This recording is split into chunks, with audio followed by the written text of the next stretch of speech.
تو اگلے دن آپ صلی اللہ علیہ وسلم نے پھر حضرت علی کو کہا کہ ایگزیکٹلی سیم کرو جیسے پچھلے دن کیا ہے، اور پھر سے سیم میل سیم بات کو ریپیٹ کیا گیا. پر اس بار آپ صلی اللہ علیہ وسلم تیاری میں تھے کہ آج تو ایڈریس کروں گا ہی کروں گا، اس سے پہلے کہ ابو لہب کچھ بولے میں جو ہے اپنی بات نکالوں گا کہ لوگوں نے دودھ کے پیالے رکھے اور میں اپنی بات ٹاپک سٹارٹ کر دوں گا. تو جب یہ سیم بات ریپیٹ ہوئی تو انہوں نے کہا کہ اے عبد المطلب کی اولادوں. کہتے عبد المطلب کون تھے؟ دادا تو سب انہی کی اولادیں تھیں ایکچولی. اے عبد المطلب کے بیٹوں ہیں اور عبد المطلب کی اولادوں، میں کسی بھی انسان کو نہیں جانتا عربیہ میں جو مجھ سے بہتر میسج لے کے آیا ہو عرب لوگوں کے پاس. میں آپ کو دنیا کی سب سے اچھی چیز لا سکتا ہوں، لا رہا ہوں آپ کے پاس. میں دنیا کی سب سے، اس دنیا کی اور اس دنیا کے بعد کی دنیا کی سب سے خوبصورت چیز میں آپ کے پاس لا رہا ہوں. خدا نے مجھے، اللہ نے مجھے کمانڈ کیا ہے کہ میں اس کی دعوت دوں. تو آپ میں سے کون ہو جو میری مدد کرے گا اس کام میں، اور میرا بھائی بنے گا اور میرا کام کرنے والا بنے گا، میرا خلیفہ بنے گا؟ تم میں سے کون؟ آپ ڈیڈ سائلنس پورے کمرے میں، کیونکہ سب جانتے ہی تھے کہ یہ آپ صلی اللہ علیہ وسلم جو ہیں پیغمبر ہونے کا دعویٰ کر رہا ہے. یہ نہیں ہے کہ بھلے انہیں ڈائریکٹلی دعوت نہیں، پر خاندان میں نا بھائی ابو طالب کے 2 بیٹے جو ہیں ایمان لے آئے ہیں اور محمد یوں کہہ رہے ہیں اور وہ کہہ رہے ہیں صلی اللہ علیہ وسلم. یہی باتیں تو چلتی ہیں خاندان میں، کوئی چھپی ہوئی بات نہیں تھی خاندان والوں سے. ڈیڈ سائلنس، کوئی جواب نہیں کسی کا. تو جو لوگ وہاں پہ جیسے حضرت جعفر، حضرت زید، یہ لوگ موجود تھے رضی اللہ تعالیٰ عنہما، یہ لوگ موجود تھے وہاں پہ، پر ان کا بولنے کا کوئی پوائنٹ نہیں تھا کیونکہ ایک تو یہ بہت ینگ تھے، اور دوسرا کہ یہ تو آلریڈی اسلام میں تھے. پوائنٹ یہ تھا کہ دوسرے بولیں، تو سب چپ رہے. پر جب سائلنس بڑا عجیب ہونے لگا، آکورڈ ہونے لگا، تو حضرت علی رضی اللہ تعالیٰ عنہ جو کہ 13 سال کے تھے اس وقت، انہوں نے بولا، انہوں نے کہا کہ مجھے ایک دم سے ہوا کہ میں بولوں، میں سبھی چپ ہیں. لوگوں کو موٹیویٹ کرنے کے، مجھے دیکھ کے شاید کوئی اور موٹیویٹ ہو. انہوں نے کہا اے اللہ کے رسول، میں آپ کا ہیلپر بنوں گا اس کام میں. 13 سال کے تھے حضرت علی اس وقت. تو آپ صلی اللہ علیہ وسلم نے ان کے کمر پہ ہاتھ رکھا، ان کے گردن پہ ہاتھ رکھا، پیچھے کمر کے پیچھے گردن کے پاس. انہوں نے کہا یہ میرا بھائی ہے، یہ میرے عمل، میرے جو حکم ہے اس کو عمل میں لائے گا اور میرا سکسیسر بنے گا تم لوگوں میں. تو اس کی بات کو مانو اور اس کی اطاعت کرو. حضرت علی کو پوائنٹ کر کے بولا کہ اس کی بات کو مانو اور اس کی اطاعت کرو. اب جب یہ بات بولی تو جو بڑے لوگ تھے وہ سب کھڑے ہو گئے اور ہنسنے لگے، ہنس کے کہنے لگے، حضرت ابو طالب کو مخاطب کر کے کہنے لگے کہ اس نے ہمارے بھتیجے نے، مطلب آپ صلی اللہ علیہ وسلم نے جو ہے آپ کے بیٹے کو، آپ کو بولا ہے کہ آپ اپنے بیٹے کی اطاعت کریں. حضرت ابو طالب کو ریفر کر کے بولا کہ حضرت علی کو بولا نا جیسے کہ اس کی بات مانو، اس کی اطاعت کرو. تو حضرت ابو طالب کو کہنے لگے کہ یہ حکم دے رہے ہیں، اس نے یہ حکم دیا ہے محمد نے صلی اللہ علیہ وسلم نے بیسکلی، کہ آپ جو اس کے باپ ہیں نا، آپ باپ ہو کے علی جو آپ کا سب سے چھوٹا بیٹا ہے، آپ اس کی بات مانو. اور ہنس کے جو ہیں مذاق اڑا کے تھوڑا سا وہ لوگ جانے لگے. تو بات کوئی خاص سالو نہیں ہوئی یہاں پہ. اب یہ تو تھے چچا کا، اور جو آدمی تھے خاندان میں بڑے ان کا معاملہ. جو آپ صلی اللہ علیہ وسلم کی پھپھیاں تھیں، ان کی بھی بات آتی ہے. ان میں تھوڑا سا رسپانس تھوڑا سا الگ تھا. اگین فیمیل جینڈر سافٹر ہوتی ہے، زیادہ ایموشنل ہوتی ہے، اور اسلام ایموشنل دین ہے ایکچولی. تو حضرت صفیہ جو تھیں وہ آپ صلی اللہ علیہ وسلم نے 3-4 سال چھوٹی نہیں، بھلے پھپھی تھیں پر 3-4 سال چھوٹی تھیں. حضرت حمزہ کی بہن تھیں. حضرت حمزہ، حضرت صفیہ، حضرت اور محمد صلی اللہ علیہ وسلم جو ہیں یہ آلموسٹ ایک ہی ایج گروپ کے تھے. بھلے حضرت حمزہ چاچا تھے، حضرت حمزہ بڑے تھے، پھر آپ صلی اللہ علیہ وسلم تھے، پھر حضرت صفیہ تھی. حضرت صفیہ پھپھی تھیں. ان کو تو کوئی پرابلم ہی نہیں ہوئی اسٹارٹنگ سے. انہوں نے کہا کہ ان کے بیٹا جو حضرت زبیر وہ تو اسلام قبول کر بھی چکے تھے، تو انہوں نے تو فوراً ایکسیپٹ کر رکھا تھا. ان کے جو پھپھی تھیں اگین ایج میں چھوٹی تھیں، بھلا رشتہ ان کا پھپھی کا تھا. پر ان کی جو اور 5 بہنیں تھیں وہ ڈیسیشن نہیں لے پا رہی تھی کیا کریں. ان کی ایک پھپھی تھی اروا، ان کا ایٹیٹیوڈ یہ تھا کہ بھائی میں تو سب جو بہنیں ڈیسیشن لیں گی میں وہ ڈیسیشن لوں گی. میں دیکھ رہی ہوں کہ میری باقی بہنیں کیا کرتی ہیں, جو کریں گی وہ میں کروں گی. ایسا ہوتا ہے نا بہنوں میں. تو ایک طرف ان کی ایک جو ہیں جو آپ صلی اللہ علیہ وسلم کی پھپھی تھیں, ایک اور سوری پھپھی نہیں, چاچی الفضل, یہ حضرت عباس جو چاچا تھے ان کی وائف تھیں. وہ دوسری عورت تھیں حضرت خدیجہ کے بعد جو اسلام میں داخل ہوئی تھی. وہ جو ہیں اپنی 3 بہنوں کو لے آئیں. کیا نام ہے, الفضل جو حضرت عباس کی جو وائف ہیں, وہ 3 بہنوں کو لے آئیں. حضرت عباس نہیں آئے ہیں ابھی, ان کی وائف آ گئی ہیں.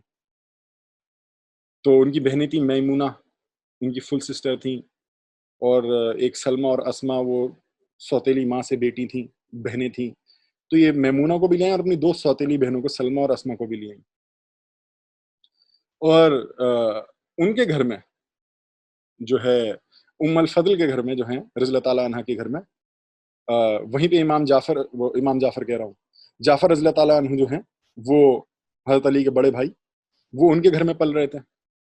اور وہیں پہ وہ جو ہیں ان کو اسلام کا پتہ چلا تھا سمجھیے, اور وہ اسلام میں داخل ہوئے تھے.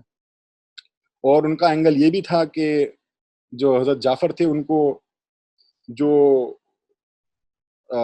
اسما جو میں نے بتایا الفضل کی جو بہن تھی, ان کو وہ لائک بھی کرتے تھے, اور ان کی ریسنٹلی شادی بھی ہوئی تھی. تو معاملہ کیا تھا کہ ہسبینڈ بھی ہے ایکچولی اسلام میں, بہن بھی ہے اسلام میں. تو حضرت اسما بھی جو ہے ان کے اوپر ایک وہ اثر تھا. اور حضرت حمزہ جو تھے رضی اللہ تعالیٰ عنہ, انہوں نے سلمہ سے شادی کر رکھی تھی. تو مطلب صاحب نے جیسے الفضل کی جو بہنیں ہیں وہ سمجھیے آپ صلی اللہ علیہ وسلم کے یا تو ان کی بہنیں یا تو چچا کی وائف ہیں یا جو ہیں ان کے کزن کی وائف ہیں. پر یہ لوگ جو ہیں تھوڑے سے سافٹ تھے, حضرت سلمہ جو تھی. تو حضرت حمزہ کے اوپر بھی ایک اثر پڑے گا کہ میری وائف ایمان لے آئی ہے میرے بھتیجے کے اوپر, مانتی کہ نہیں وہ پیغمبر ہیں. تو اب آپ یہ دیکھیے کہ اس دور میں اب ہسبینڈ یہ نہیں کہہ رہے کہ نہیں جی ہم تو لائے نہیں لیے, تم کیسے لے آئی ایمان اس بات پہ. تو ایک بلیف کا ایک ایسی سوسائٹی میں بھی ایک عورتوں کو اپنے بلیف بنانے کا کافی روم تھا. تو جو اور ایک عورت جو ایمان لائیں وہ ایمان کون, جو آپ صلی اللہ علیہ وسلم کی فیملی کی, ان کے ابا کی جو غلام تھی, کیا نام تھا, براکا. اور وہ اکلوتے جن کو ماں بھی کہتے تھے کئی بار آپ صلی اللہ علیہ وسلم. ان کی یثرب میں شادی ہو گئی تھی, ان کا بیٹا ہوا تھا ایمان, تو تب سے ایمان, اور آپ صلی اللہ علیہ وسلم نے اپنی شادی کے دن کو فری کر دیا تھا براکا کو. اور جب ان کا بیٹا ہوا ایمان تو ان کو ایمان کہنے لگے. تو ایمان بھی جو ہیں وہ ایمان لے آئی تھی. وہ فرسٹ رسپونڈر میں تھی, فرسٹ صحابہ میں سے کہہ لیجیے, کیونکہ وہ بہت کلوز, ایموشنلی بہت کلوز تھے. کہ حضرت آمنہ 6 سال کے تھے آپ صلی اللہ علیہ وسلم, تب ان کا انتقال ہو گیا تھا. تو ایمان نہیں آپ صلی اللہ علیہ وسلم کو جو ہے خیال رکھتی تھی. ایمان ہمیں تو یہی نظر آتا ہے کہ حضرت عبد المطلب اور حضرت ابو طالب وہ پال رہے ہیں. بھائی وہ کوئی بیٹھ کے کھانا تھوڑی نہ کھلا رہے ہیں اپنے ہاتھوں سے, کون کر رہا ہے یہ سارے کام؟ جو ان کے انہیریٹڈ جو غلام تھیں برکہ, تو وہ بھی بیٹے ماں بیٹے والا تھا, اور آپ صلی اللہ علیہ وسلم ان کو ماں بھی کہتے تھے. تو بھلے آپ کو سیرت میں اتنا نظر نہیں آئے گا, پر یہ آپ کو خود سمجھنے کی ہے. کہ کوئی آپ کو ایک قصہ ملتا ہے کہ وہ اپنے ساتھ حرم میں بٹھا لیتے تھے عبد المطلب آپ صلی اللہ علیہ وسلم کو اپنی چارپائی پہ. تو ٹھیک ہے, وہ پالنا نہیں ہے, وہ ہاں رسپانسبلٹی ان کی تھی, اکنامک یا فائنینشیل یا کچھ بھی کہہ لیجیے, پر ایکچولی پالنے والی جو تھی وہ ایمان ہی تھی. تو وہ بھی انہوں نے بھی رسپونڈ کیا آپ صلی اللہ علیہ وسلم کو. اور آپ صلی اللہ علیہ وسلم نے یہ کہا کہ جو بھی جنت کی عورت سے شادی کرنا چاہتا ہے وہ ایمان سے شادی کر لے. کیونکہ ان کی یا تو ہسبینڈ کی ڈیتھ ہو گئی تھی یا وہ ڈیورسی تھی یثرب میں جب وہ گئی تھی. تو آپ سے نے کہا کہ جو جنتی عورت سے شادی کرنا چاہتا ہے وہ ایمان سے شادی کر لے. اور جب یہ ریمارک انہوں نے دیا ان کے بارے میں, تو حضرت زید جو تھے وہ اس بات کو بڑے ڈیپلی لے گئے کہ جنتی عورت سے جو شادی کرنا چاہے ایمان سے کر لے. تو کہنے کو ایمان ان سے کافی ایج میں زیادہ تھی, کافی ایج میں زیادہ تھیں. جب آپ صلی اللہ علیہ وسلم کی شادی جب 25 میں ہوئی ہے تو حضرت زید 15 سال کے ہیں, تو یہ 40 کے بیونڈ ہیں, اور ایمان بڑی ہیں آپ صلی اللہ علیہ وسلم سے. تو حضرت زید جو تھے بھلے وہ ان سے کافی زیادہ ایج میں زیادہ تھیں, بٹ انہوں نے جو ہے جب انہوں نے کہا کہ جنتی عورت سے ایسے شادی کر لے, تو جو ہے انہوں نے کہا کہ میں شادی کرنا چاہتا ہوں, اور آپ صلی اللہ علیہ وسلم نے پرسیو کیا ایمان کو, انہوں نے شادی بھی کر لی, اور ان کو حضرت زید سے جو ہے ایک بیٹا بھی ہوا جس کا نام انہوں نے اسامہ رکھا. تو اور اس کو آپ صلی اللہ علیہ وسلم اپنے پوتے کی طرح سے سمجھیے رکھتے تھے کہ حضرت زید کو بیٹا کہتے تھے. تو یہ خاندان جو تھا اس میں جو انہوں نے دعوت دینی شروع کری, جب یہ آیت آئی تو سمجھیے یہ رزلٹ جو ہے ان کو ملا, مکسڈ رزلٹ ملا. کہ سوچیے چاچا چاچی میں چاچا نہیں لائے مانے, چاچیاں مان گئی, پھپھی کوئی ایک پھپھی مان گئی, 3 پھپھیاں نہیں مانی, ایک کہہ رہی ہے میں تو اپنی بہنوں کے حساب سے چلوں گی, سب بہنیں جس طرف جائیں گی. تو مطلب خاندان میں بڑا مکسڈ ری ایکشن تھا آپ صلی اللہ علیہ وسلم کے. اب جو ہے نمبر تو بڑھ ہی رہے تھے فی الحال, بھلے مکسڈ تھا, مطلب مکس کا مطلب یہی ہے کہ نمبر بڑے ہیں کچھ, پر ہر کوئی نہیں آیا پر نمبر بڑے. تو ان شروعاتی دنوں میں جو ہے آپ صلی اللہ علیہ وسلم اور صحابہ جو تھے وہ گروپس بنا کے مکہ کے باہر جو پہاڑیاں تھیں, وادیاں تھیں سنسان, جہاں کوئی جاتا نہیں تھا آتا نہیں تھا, وہاں جا کے نا گروپ بنا کے نماز پڑھتے تھے کہ کوئی دیکھے نہ ہمیں. اب بھی سیکریٹ ہی رکھ رہے تھے, پہاڑیوں میں اکیلے میں جا کے خلوت میں عبادت کرنے کا مزہ الگ ہوتا ہے. تو وہ ایسا کرتے تھے آپ صلی اللہ علیہ وسلم کہ شہر سے ہٹ کے دور جا کے عبادتیں کرنا. پر ایک دن کیا ہوا کہ کئی جو مشرکین تھے مکہ کے, جو اب تک صحابہ نہیں بنے تھے, یہ کہہ لیجیے, مطلب ان کو ہم یہ بھی کہہ سکتے ہیں کہ بھلے کافر ہیں, مشرک ہیں, مردود ہیں, حملہ کر رہے ہیں, پر یہ ابھی تک صحابہ نہیں بنے. ہوپ تو کئی مشرکین آ گئے, وہ نماز پڑھ رہے تھے اس ٹائم, اور انہوں نے بڑے روڈلی آگے بہیو کیا, نماز بھی روکنی پڑ گئی ان کو, اور جب بدتمیزیاں کری انہوں نے تو تھوڑا الحمدللہ تو تھوڑا جھگڑا ہو گیا, مار پٹائی ہو گئی. اور حضرت سعد نے جو تھے زہرہ قبیلے کے, انہوں نے ایک مشرکین کو جو ہے ایک اونٹ کی ہڈی سے, اونٹ کا بڑی ہڈی پڑی ہوئی تھی, اس کو اٹھا کے ایک مشرکین کو مارا اور اس سے خون وون نکلا. تو پر پھر ڈیسائیڈ یہ کر لے گا کہ کوئی وائلنس نہیں کرے گا, کیونکہ بار بار آپ صلی اللہ علیہ وسلم یہی وہی آ رہی تھی, صبر کرو اور صبر کرو, اور آخرت صابروں کے لیے ہے, اور جینٹلی پیش آؤ. اسی طریقے کی آیتیں جو ہیں آ رہی تھیں, نازل ہو رہی تھیں. تو بھلے اس ٹائم ہو گیا, پر آپ صلی اللہ علیہ وسلم اور فوکس کرنے لگے تربیت کے اوپر کہ ہمیں لڑنا نہیں ہے, ہمیں مارنا نہیں ہے, وہ کچھ بھی کریں, ہمیں کتنا بھی انسائٹ کریں, ہمیں جو ہے رسپونڈ نہیں کرنا ہے برائی کو برائی سے. تو پر یہ ایک ایکسیپشن تھا اگر آپ دیکھیں, کیونکہ نہ قریش کے لوگ وائلنس کر رہے تھے, نہ مسلمان وائلنس کر رہے تھے. تو سب ایک دوسرے کو کسی نہ کسی ایک طریقے کا ٹالرنس تھا ایک دوسرے کے لیے, بھلے انیزی ٹالرنس تھا بٹ تھا. کہ آپ صلی اللہ علیہ وسلم نے جب کہ اوپنلی بھی پھر کہنے لگے تھے, آپ صلی اللہ علیہ وسلم ایک ٹائم آیا کہ اوپنلی کہنے لگے, پر پھر بھی لوگ انہیں ٹالریٹ کر رہے تھے. جب خاندان والوں کو کہہ دیا تو کافی اوپن ہوئی گئی تھی بات, کیونکہ خاندان والوں نے ریجیکٹ کر دیا تھا بہت سارے لوگوں نے. تو جو ہے کفار مکہ کو لگنے لگا کہ یہ تو ہمارے خداؤں کے خلاف جو ہے کہہ رہا ہے کہ ایک خدا ہے ہمارا, مطلب یہ سب خدا نہیں ہے, ان کو خدا نہ مانے, بس ایک کو مانے. اس کائنات کو بنانے والا, کہ تم کو بنانے والا, ہم کو بنانے والا ایک ہے, تو ان کو نہ مانے, ان خداؤں کو. تو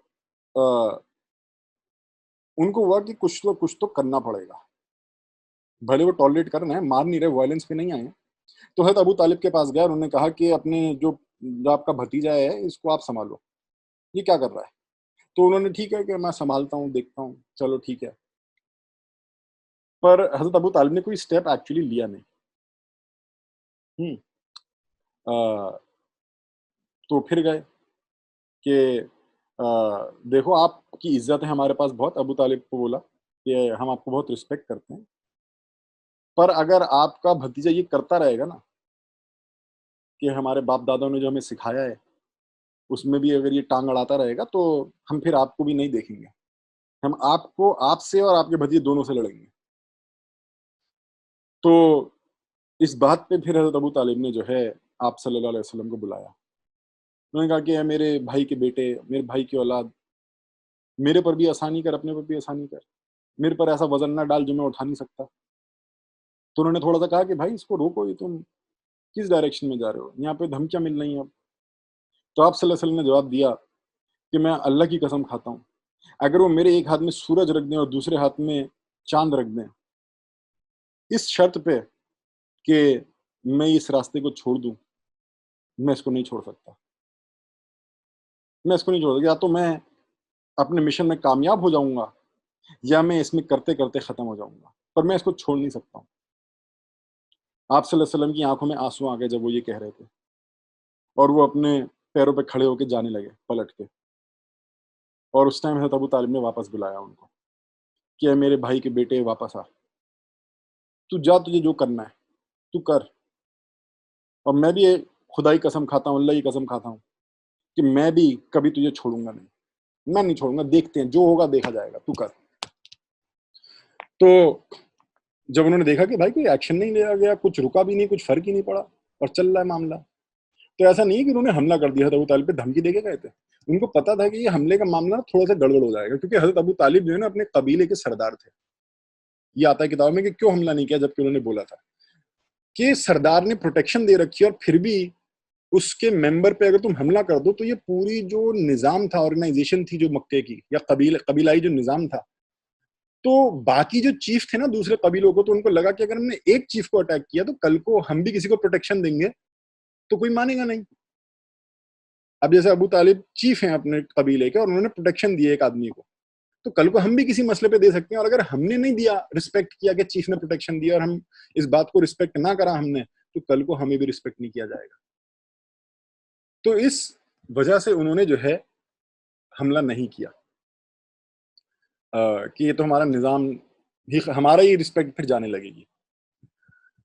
تو پر وہ آپس میں کنسلٹ کرنے لگے کہ کیا کریں، کیسے روکیں، کیا پالیسی بنائیں اس مصیبت